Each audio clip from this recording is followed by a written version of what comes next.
Okay, so we have already learned how to create or to fork a group repo onto our personal repo, and then clone it down and contribute, then send up back to our personal repo, and then create the pull request. Okay, so as you continue on working with your project, obviously if it's a group project, you expect that you're not the only one going to be contributing. Therefore, you're going to need to update your project um, before you start to continue to work with it. Okay, so starting off here, what we should see is just make sure things are okay. So what you should see is that your games development project were in the gaming student as before, and we can see that now we are 5 commits behind. So work has been done on the main project and we are behind. So we need to update things before we start working. Okay, if you don't, it causes no end of trouble. Okay, now there's a couple of things this can be done. You can try syncing the fork here and then bringing it down. I just like to work with Git Bash, just to kind of introduce you to a bit of Git Bash, and kind of we're going to work kind of on a local machine first to kind of update things, kind of get into some good habits, and then send. Well, we'll update on our local machine first, and then we'll send it up here. Okay, so just going to go back to our desktop, and as you can see, our test project is still there. Okay, again, on this machine, obviously, assuming that we haven't done any work on a different machine ourselves, then this test project here should be up to date with our personal repo. But obviously, because our personal repo is behind the main project, so is this test project there, the repo that we have here. Okay, so what we do now here is we open Git Bash. Okay, so not Git GUI, Git Bash. Now, as I said before, you can right click and Git Bash here if that works. Sometimes that doesn't work. So what I'm going to do is I'm just going to open it in here, just normally. And when you see that, you can see up at the very top of the window, you have C:\users Rob. So that's the initial folder that Git Bash opens up. Now, unfortunately, this is command line, so we have to navigate to where we want to go. So we can see where this is C:\users Rob. So how do we get to this folder here, the test project folder that we need to work with? So we need to be in the folder that if you remember, the .git. I'll just show you it again. Even though I hit it the last day, I don't like. So the .git folder, that's the folder. Whatever that folder is in, we need to be there. Okay, so I'm just going to hide that again. So where exactly are we? So if I was to just, well, we can see exactly who we are, and we could navigate to C:\users Rob, and we could work out how to get to here from there. I just like to just kind of use the command prompt here. So I'll just get a directory where we're at. And if you look carefully at this directory, you can see one of the options is the desktop. Okay, now this is the desktop personal to the user Rob. So if we typed cd desktop, apologies, oh, cd desktop, that looks, let's see, there it is, we're in the desktop. And if we get a directory here again, okay, we have some ai.pdf.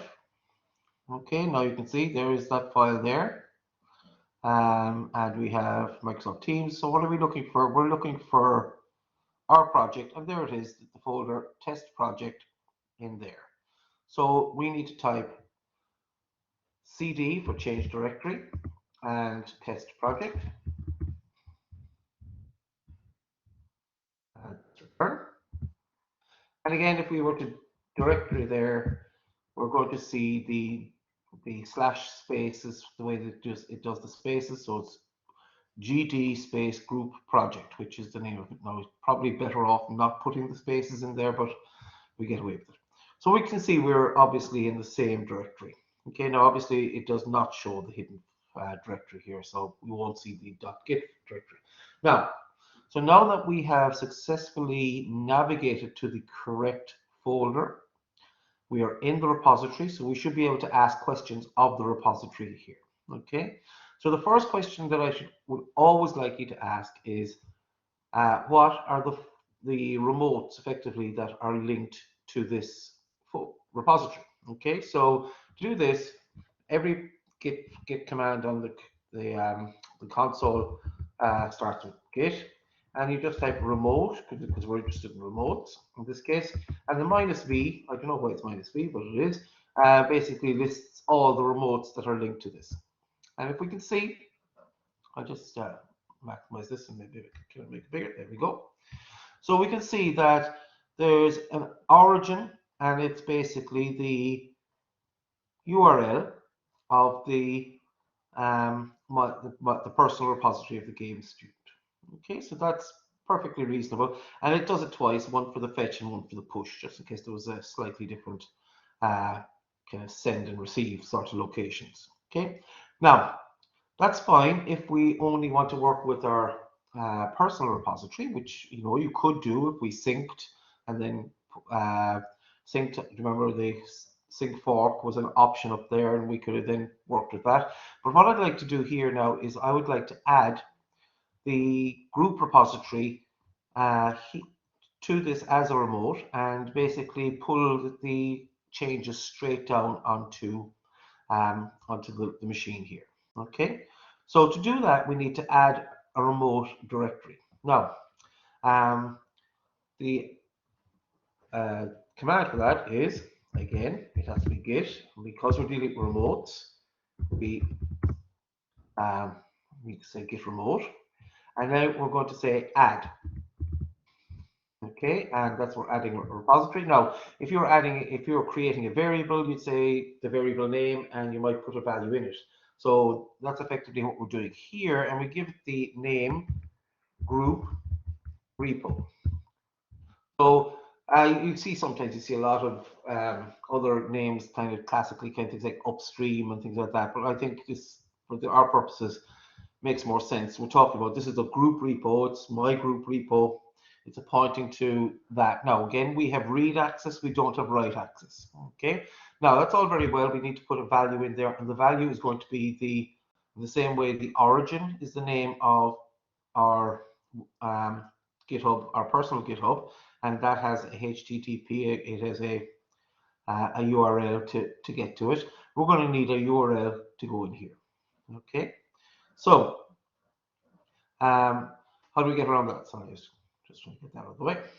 So we need the URL. So the easiest way to do that is if we go into our repository in here, and you can see that this is the gaming student. You can see the actual forked version that is there. So you can click on that if you want, and you can get the code by just copying the code there from the repository within the Robert Sheehy Games Dev project. Okay, so whatever the group or the open source project is. Okay, so we've copied that, and now go back to Git Bash. And for some reason, Control V doesn't work, but if you right click and paste in there, that should work. So if we press return there now, oh, sorry, it didn't recognize the capital ADD. So let's see if we can we go back this way.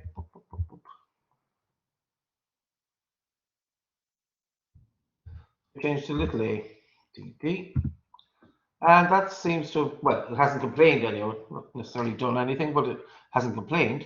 So let's see, how do we know if that has improved anything? Well, one of the first things we wrote up here was git remote -v, which basically says list all the remotes.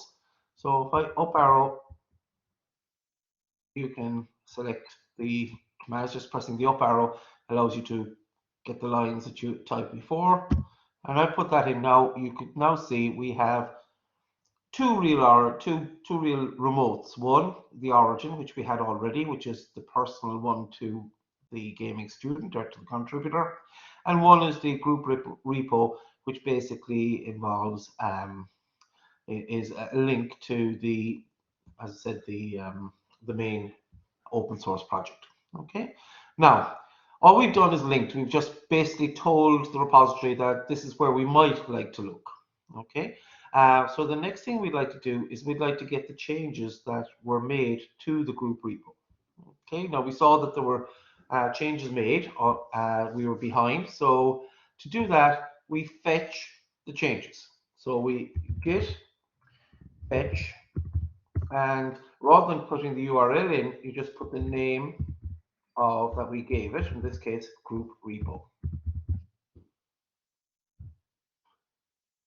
Now, you can see it created this, you can see something was happening anyhow, stuff was pulled out, that was good. And we've got the group repo now here.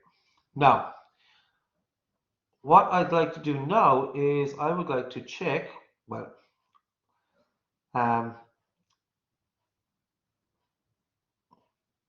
if you check the code, I know where the changes are, but if you'd have to take my word for it. What actually happened is this won't actually change the what's on our disk. It won't change what's locally. What this will have done, it will have brought down the changes to our .git folder. So they're there, but we haven't actually incorporated them into our project yet. Okay, just have a quick look up here actually. So if I was to go here, okay, so there's 2 branches up there, so that's a bit of a pain.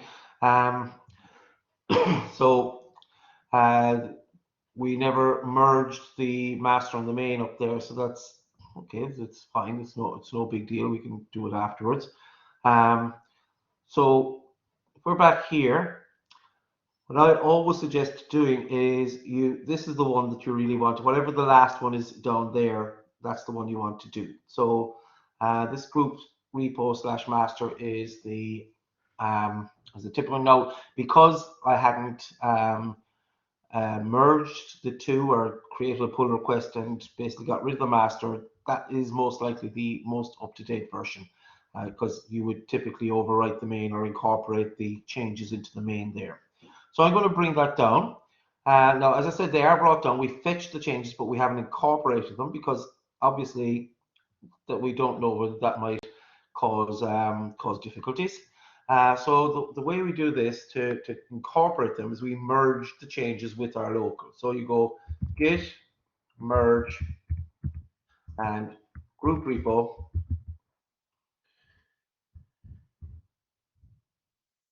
master. Now I'm using master here because that was the one that was here. Now, as I said before, and is most likely the most up-to-date one. Okay, so if I was to return, you can see the things that were changed there was a, well, the main one here is Joe control script. Joe is a character in there, and that's the work that we did do it. So that looks like it was that's worked reasonably well. So what I'd like to do is just have a look at the Joe control script. So we're now up to date on our machine. But just one more thing that I'd just like to point out. Let's just have a quick look at the Joe control script while we're at it. So if I go into the group project, into assets, and look for the Joe control script. Now, so I'll just open it with text. Open Notepad. So here we're incorporating. We're actually working with jumping. Okay, so so we had case states to get that working. So that's reasonable. I'm just going to put a hash in there, and the reason for that is I just want to change this file so that it will pick up the changes. I will show you this in a minute. So what I mean by this in a minute. So we save this here. So I have physically made a change to the file myself. So that's a choice that I've made. Now, if I go back to Git GUI and rescan, you can see that the only thing it actually picked up, you can see this, can you see the plus green there with the hash and the minus? That's the only thing. I didn't pick up the other two files. And the reason for that is, and I don't like it, but it's just the way this Git GUI works, is that it only picks up changes that you have made. Now, the reason I'm doing this is because it's all very well saying we're up to date on our local machine, the physical device in front of us, with the group project master. Therefore, we should, well, there's one place that is not up to date, and that's our personal repository, because we didn't change that at all. So what I want to do before I start doing any more work myself is I want to send that up to my personal repository. And if I hadn't made that change here, putting the little hash in there, which is just a comment, if I hadn't put that in there, then actually mixing up my comments, but I know we'll worry about that later. If I hadn't put that in there, it would have picked up no changes, and it wouldn't allow me to send up anything. Okay, so rescan, stage change. I'm just going to sign off, commit, and push. Okay, so when I talk about the master here, I'm talking about the working version on my machine, my physical device in front of me.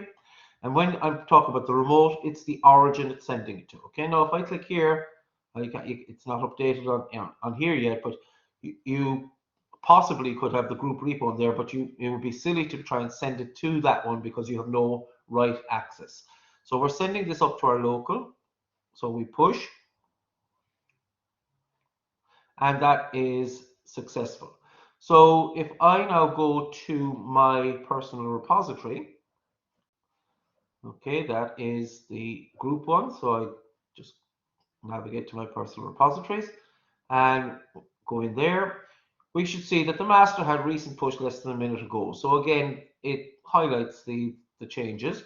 So I'm just going to compare and pull, and I want to go from the master of the games to the master of to the main of mine. So I just want to basically have the one version of it main. That's the way you should have it all the time. And I apologize, it didn't have it on the other one, but it's perfectly good from illustration purposes. So I want the master to go to the main to incorporate the changes. We create that pull request. Now we're asking ourselves really to accept the pull request, so we're allowed merge here because we have write access to gaming students. So we merge and confirm this merge. It'll ask you, do you want to delete the branch? Yes, you do. So now we are up to date. Okay, now don't worry about this because it's talking about the main, but we're up to date with our main, with our on our local, and that this is now up to date with that. So we're now in a position where we can actually do some work. Okay, so if I go back down now, I am entitled to create and do the changes that I might want to do in here. Okay, so let's just have a quick look. So we'll open up Unity Hub, see if it runs.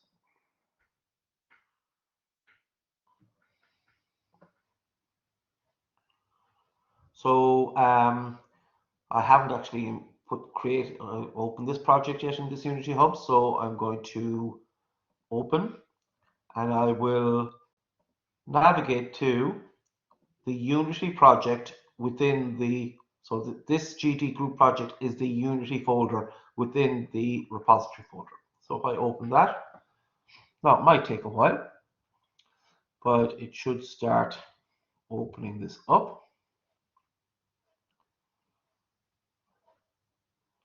Now, hopefully this allows us to do some more changes, and then we'll send up another pull request just to see this in action. Now, if needs be, it might just be a case of deleting the hash, because I'm not sure whether hash works as a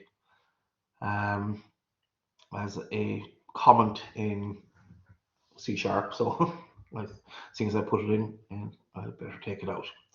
Okay, now the first time Unity loads up, it's usually a little bit slower than subsequent ones, because obviously if you looked in the last video, the or the video on creating your Unity project in GitHub, you'll see that there's a significant amount of files that need to be created for Unity to work, yet you only send up and bring down a few of them.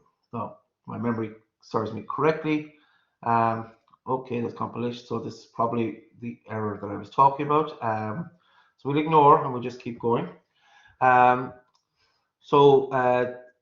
If my memory serves me correctly, it's just short of 17,000 files and 1,000 folders for an empty Unity project, and you don't need to be sending all them up and all them down. Again, if you want to refer to the video, a quick guide to setting up Unity project on GitHub, that should work.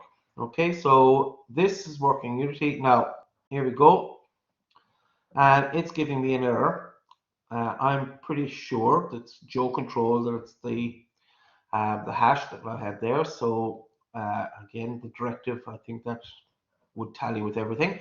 So I'm just going to just make sure that Visual Studio is selected. So I go down to Edit Preferences, and the external script editor is Visual Studio. Good. And I will Assets and Open C# Project.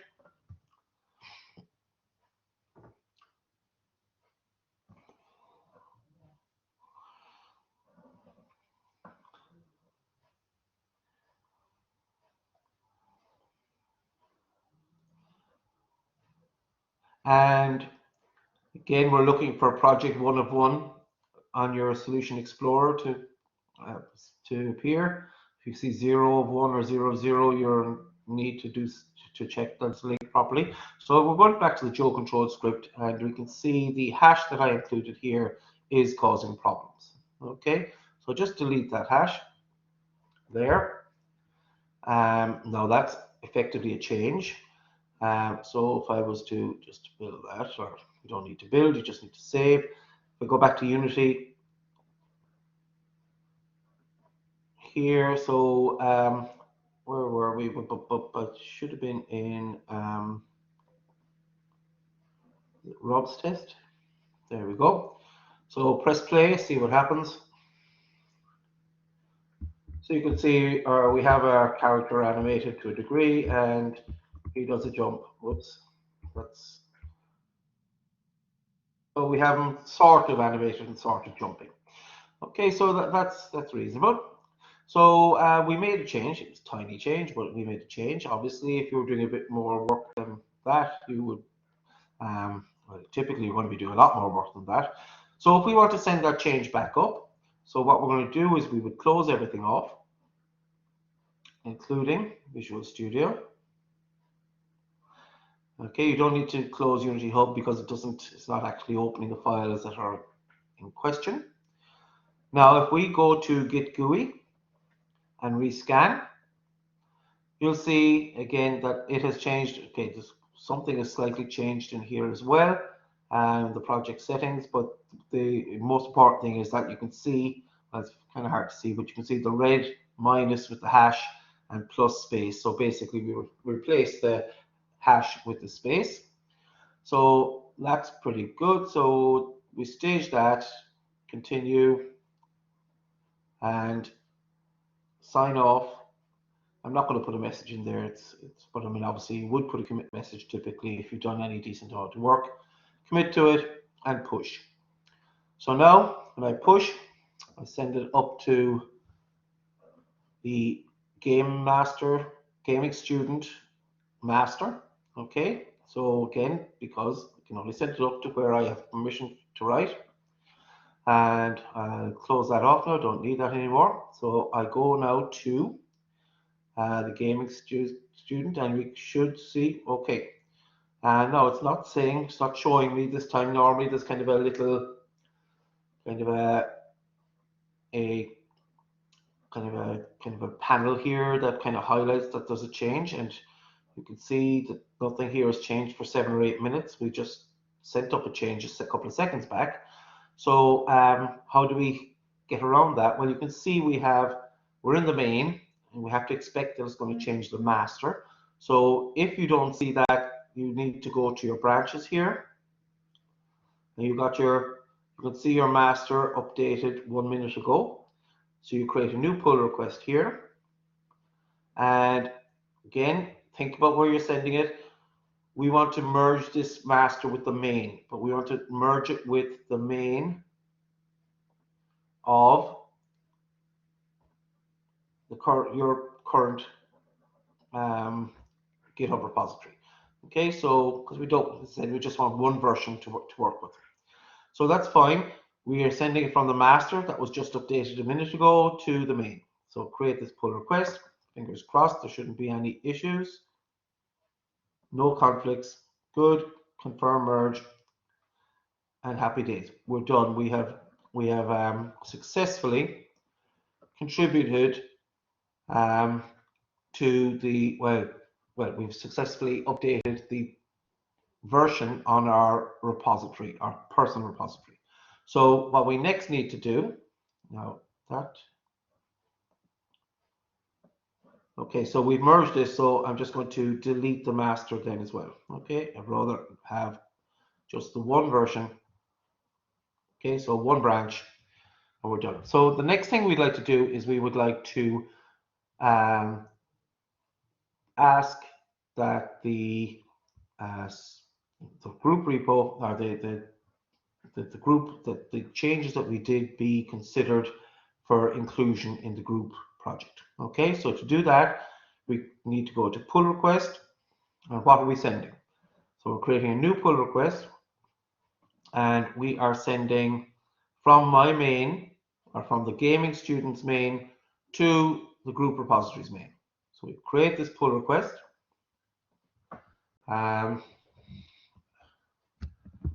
Simple change to script. Obviously, it's very vague, but I have no interest in, obviously, if you did some proper work, you'd have something to say. So create pull request. This has no conflicts. That's excellent. Now, you note we don't have any choice. We can't confirm the merge. We can't do that because that would imply we were writing to the main script, to the main project, which we can't. Okay, so that's done, and that's it, and the rest is up to the group repo to accept. Okay, I hope that helps you. I might do another video on doing it through the repository. What I mean by that is when we pulled the changes to our machine, we had to send it up to our local repository. You could go the other way. You could, if you wanted to, there's a button, it's not available to me now because we've sent this, but you can sync your repository. Oh, sorry, I'm in the wrong place, that's why.